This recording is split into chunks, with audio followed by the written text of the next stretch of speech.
umetnički kolektiv nastao u Sarajevu 2018. I prošli petak smo otvorili izložbu pod nazivom This land is your land, this land is my land. I sada ćemo da porazgovaramo s autorom da nam malo obrazloži o čemu se radi. Zdravo, ja sam Ermin Lazović, trenutno student Akademije likovnih umjetnosti na odsjeku za grafički dizajn. Prvenstveno se bavim fotografijom i ovo je moja prva samostalna izložba. Pa, možeš nam pobliže objasniti otkuda dolazi koncept ovog rada, obzirom da smo mi od ranije upoznati da ovo nije nastalo kao jedan veliki ciklus, već je zapravo sve fotografije su nastajale donekle nasumično. Možeš nam malo pobliže samo to obrazložiti? Znači, prvi ciklus je nastao prije možda nekih pola godine početkom prvog vala pandemije, pukom slučajnošću, to jeste samo je dokumentovan slučajno nađeni javni prostor u Skenderiji koji je zabilježen takav kakav jeste, ništa nije aranžirano niti montirano. Drugi ciklus je nastao prije možda neka 2 mjeseca isto na javnoj površini. Oba ciklusa su nastala bez tendencije realizacije nekog koncepta i pravljenja spone u osnovi između njih, međutim, dobijanjem prostora za održavanjem izložbe sam uspio izgraditi šta je to zajedničko, odnosno šta je to toliko različito između ta dva ciklusa da ih može povezati.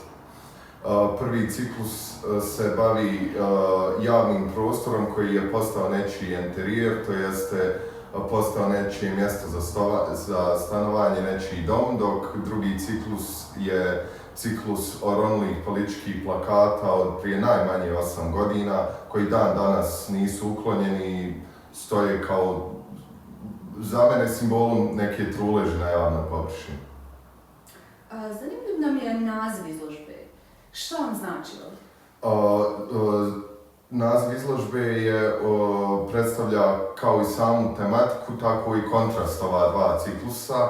This land is your land, this land is my land. Your land se referiše na svijet onih koji su na tim oronulnim političkim plakatima, njihov svijet u koji nudi dobrobit samo njima, dok svima drugima ostavlja neku dozu letargije, neke hladnoće i truleži. My land, i kao autor osjećam puno veće suosjećanje sa fotografijama oronulog enterijera, koji, iako isprva je pretrpan samo smećem i crno na bijelo stvarima koji nemaju neku vrijednost, neko, ne znam ko i ne znam kada, je u tim stvarima, kao što je u samom prostoru našao mjesto za život, u svim tim stvarima našao sentimentalnu vrijednost. I kada sam zakoračio u taj prostor, zaista se osjeti nadanje te osobe koja je boravila tu, bez obzirom na sve te uslove u kojima živi i slično. Puke kestice od supa za tu osobu definitivno nisu bile puke isječci iz novina, na prvu slučaj, random stvari, ali one, kada se bolje zagledamo, oslikavaju neke esencijalne životne potrebe. I ta osoba je odlučila da taj prostor nije samo prenoćište za njega, već da sam ostavi svoj trag na tom mjestu.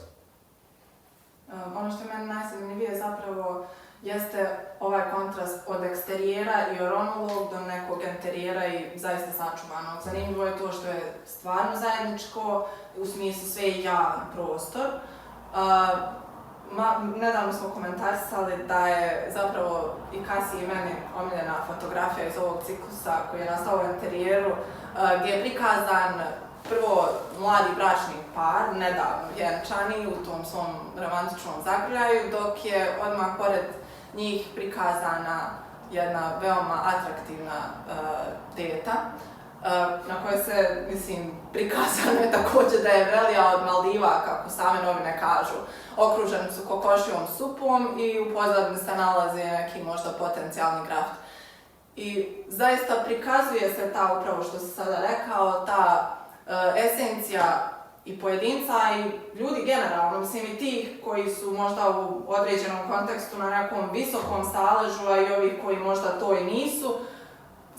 Svi imamo te neke osnovne iste potrebe, odnosno pronaći adekvatnog partnera, po mogućnosti vrelijeg od Maldiva, imati dovoljno hrane i mislim, na to se opet sad naš život svodi. Da. Use, nase i porase. Zabilježio si ovdje dva nama vrlo poznata fenomena. Predizborni plakati koji onda godinama stoje i trunu na ulici. Obzirom da nam se približavaju izbori, mislim da svi razumiju, barem instinktivno znaju o čemu se radi, osjećaju taj pogled na sebi. Naspram jedne socijalne situacije, i rekli smo ovo se dešava na Platovskom delu jednom. Dakle, fenomen gdje je bivše društveno vlasništvo sada u nekom limbu koji se, dakle, prostor se ne koristi, ne zna se, jednostavno nema funkciju i ova jedna osoba je našla skrovište u čitavoj toj zbrci i neimaštini, opet je uspio čovjek da za sebe izgubi prostor za egzistenciju, čak jedan ideološki prostor. Ta osoba smo mi zapravo. Naspram plakata koji su dosta skupi, to su mi smo svi svjedoci koji su količine samo tinte koje se troše na nešto što će onda godinama da se raspada, da bude smeće. Naspram opet toga kako čovjek može da udahne život i napravi sebi dom okružen smećem u urušenim zgradama. Jeste, gdje smeće više ne ostaje smeće, gdje smeće dobija neku posebnu funkciju. U ovom kontekstu čak dobija funkciju umjetničkog djela. Mislim, ako ništa za tog pojedinca. Mislim da je to otprilike što smo htjeli da vam kažemo ukratko o samom konceptu izložbe. I upravo u skladu sa sponom ta dva ciklusa ovdje moj stav nije bio na bilo kakvoj ideološkom potkivanju ili jedne ili druge strane, već čisto uvid u koračanje jednom nogom u ovaj svijet, koliko drugom u onaj i koliko su na površini različiti, a na kraju esencija ostaje najbazičnijih potreba koje vidimo u najsirovijem obliku, možda najviše degradirajući način. Hvala vam što ste nas slušali.